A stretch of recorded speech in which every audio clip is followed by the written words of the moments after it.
World History Discussions, Chapter 5, Part 2.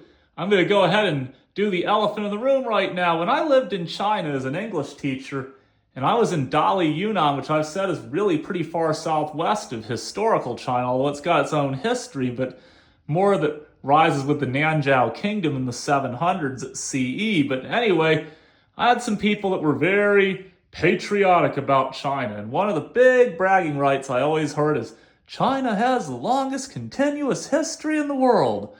And let's look at this timeline and see if we can prove them right. I'm going to start in the present day. These are all the modern countries. Look how young the United States is. And here is China. Let's follow this line up. In this chapter, we're going to be talking about ancient China, the very ancient stuff. We're talking the Xia Dynasty, the Shang Dynasty, and the Zhou Dynasty, up to the Warring States period. We're going to stop right before the Qin Dynasty rises. We're going to stop in this era, the Warring States era, which is around 600 BCE. But notice that that is a clean line. Chapter 5 is going to be all about those early dynasties.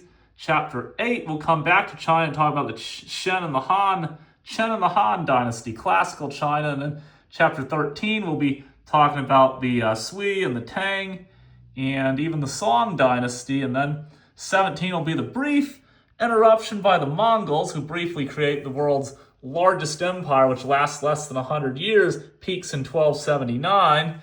And then we'll get into the Ming Dynasty in chapter 21, and then later chapters, the Qing Dynasty and kind of China in decline, the Opium Wars. And then, of course, towards the end of the world history book, we're going to get into the People's Republic, Mao Zedong. That was a total nightmare. And then China's recovery after he dies in 1976 in modern China. But notice that. One long, continuous string of civilization interrupted only by the Mongols. And I would argue the Manchurians too, but they just call it the Qing Dynasty. So, longest continuous history in the world. Now, we've talked about civilizations that are older in the previous chapters, but like Indus Valley, that led to the Dravidians. India might be older, but here is modern India coming out of like the British Raj and the Mughals, and you go back through. We're going to talk a few chapters down the road about the Mauryans, and there we got, those kingdoms weren't in our book, but yeah, India's got a pretty long history too, but it's not as continuous as China. But the big elephant in the room, what about Egypt? What about Mesopotamia? Well, here's modern Egypt coming out of the seeds of the Ottoman Empire, but more or less, modern Egypt traces back about 600 years to the rise of Islam and the Rashidun Caliphate. We get into all that. Same with Iraq.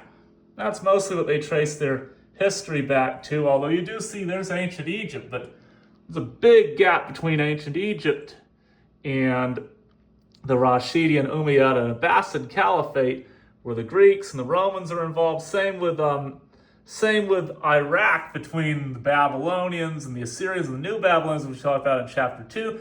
Then the Achaemenids, then the Persians are in for a while. Sometimes the Greeks, sometimes the Persians, then the Muslims. So you get the point. Egypt and Iraq, yes, they've had civilizations for well over 5,000 years, but modern Egypt, modern Iraq can be traced back to about 600 CE, 1,400 years ago, and the rise of the Islamic caliphates.